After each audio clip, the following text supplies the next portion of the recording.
If you're a Michael Jackson fan, you might know that when he died, he was just a couple of weeks away from a string of 50 shows, 50 concerts that he was going to give in the city of London. All of the concerts sold out in just a short amount of time, and I saw that there was one ticket that sold on eBay at the time for $13,000. Someone was willing to pay $13,000 to go to a Michael Jackson concert, which amazingly is not the most amount of money that someone has been willing to pay for a concert ticket. Back in 2007, the band Led Zeppelin was beginning what you would imagine would be their last concert tour, and I saw that somebody was willing to pay for a pair of concert tickets 83,000 euros, which at the time translated to $82,000 per ticket. Would you be willing to pay that much for a Led Zeppelin concert ticket, to attend a Led Zeppelin concert?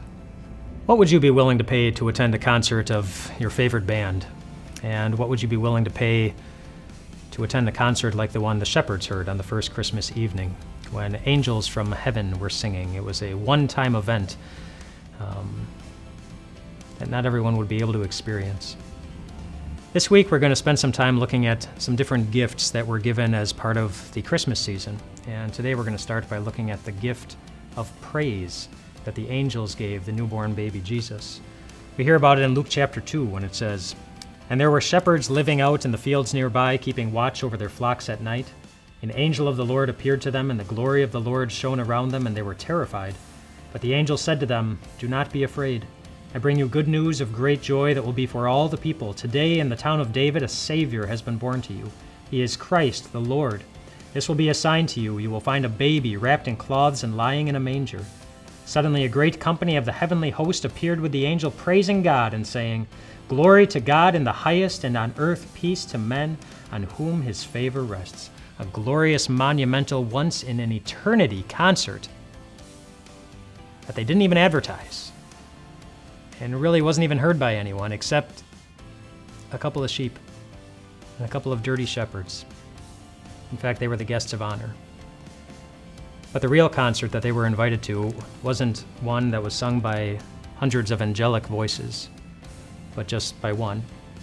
And it wasn't given from the sky, it came from underneath the sky, in a manger, in Bethlehem.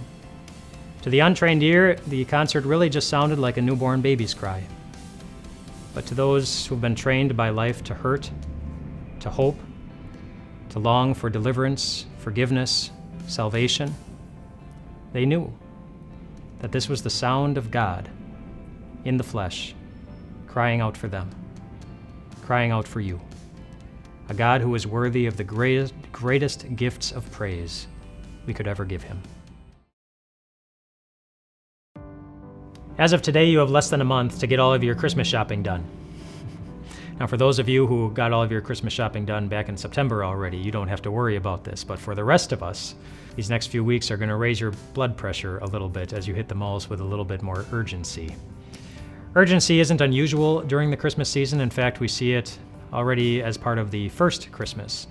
Yesterday, we talked about the angel's announcement to the shepherds, the announcement of the newborn king, the gift of praise that they offered that compelled the shepherds to think about what now they were going to consider most important, because now they had an important choice to make. Were they going to stay with the sheep to keep them safe, or were they going to go visit the newborn king and leave the sheep behind? We see their answer in Luke chapter 2, verse 15, the verse immediately after the angel's song is finished. It says, "When the angels had left them and gone into heaven, the shepherds said to one another, 'Let's go to Bethlehem and see this thing that has happened, which the Lord has told us about.'" And I don't know if that decision would have been an easy or a difficult one for you, but based on the 3,500 churches that close their doors every year, it seems that there are a lot of souls who don't give to Jesus with the same urgency that these shepherds did when they left their sheep to find the one shepherd who would never leave his. And that's why ministries exist. That's why we build churches. It's not so that we have big, phenomenal, impressive-looking buildings, but so that lost and hurting and weak souls who get entangled so easily in the traps of sin and worry and discouragement might have just one place where they can always hear the forgiving, comforting voice of a good shepherd who loves them. If you are connected with a ministry that is determined to help souls hear that voice, then consider today how you might give towards that ministry with the same type of urgency that the shepherds lived with. Kara was pregnant with her 4th child when she was diagnosed with stage 4 melanoma. Her doctor told her to deliver the baby immediately so that they could start the treatment immediately, but Kara said no. She knew that the treatment would be bad for the baby, and she also knew that the baby would have a better chance of living if they made it 5 more weeks to 28 weeks. And so that's what she decided to do. She waited till she was at 28 weeks, and then they induced, and she gave birth to a healthy baby girl, Shaylin, 2 pounds, 2.1 ounces. And she was doing amazing. Kara, mom, she died the following Tuesday. She died because of a matter of priority. There was something that was more important to her than even living, and her priority, it cost her something. And priority often does, just like with the shepherds that we see in the Christmas story. Do you know what we are never told in the Gospel of Luke with the shepherds? We're never really told what happened to the sheep. When they decided to leave the sheep, we're never told what happened to them. Just listen. It says, "So they hurried off, and they found Mary and Joseph and the baby who was lying in the manger. When they had seen him, they spread the word concerning what had been told them about this child, and all who heard it were amazed at what the shepherds said to them. But Mary treasured up all these things and pondered them in her heart. The shepherds returned, glorifying and praising God for all the things they had heard and seen, which were just as they had been told." We're told that they hurried to see the baby, and then they hurried to share the news about the baby with others, but we're never told what happened to the sheep, and that's not insignificant, because sheep are pretty vulnerable. They need a shepherd to watch over them. It wasn't insignificant that the shepherds left them alone, but they did. And what they found when they did was something so wonderful for anyone who has ever felt vulnerable in this life. They found someone who believes so strongly that giving you the right to breathe in the gift of life, to breathe in the gift of hope, to breathe in the gift of forgiveness is a gift that is even more important than even him living. That's what they found in that baby. That's what they found in the manger.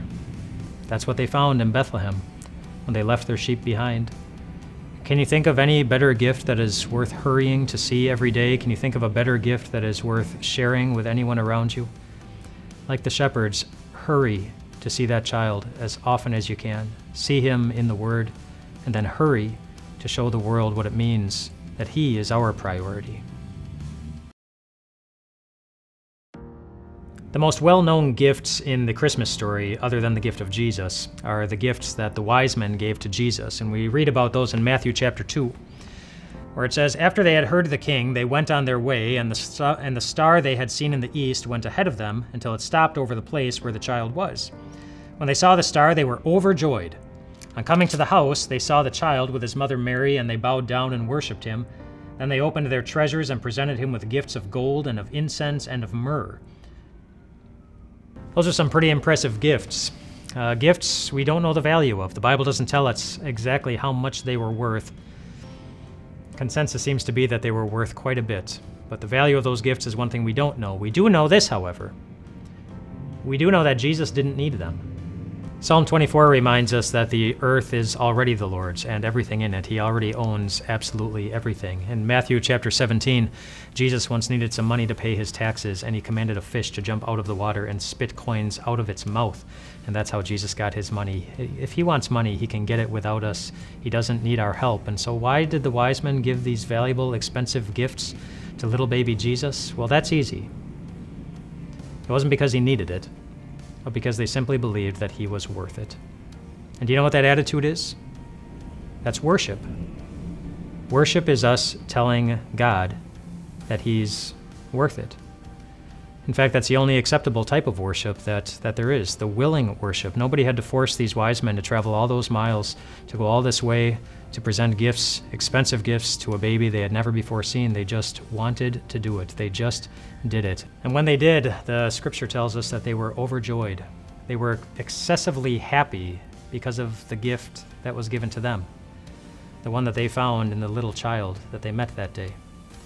The gift of a God whose generosity has given us the abundance of heaven. The gift of a God who knew that a trip to earth would cost him more than the value of the gifts that the wise men were giving. It would cost him his life. But that's a gift that he wanted to give, because he wanted you to be able to walk through life knowing that you are treasured, that you are loved, and entirely forgiven by a God who is worthy of the greatest worship we could ever give him.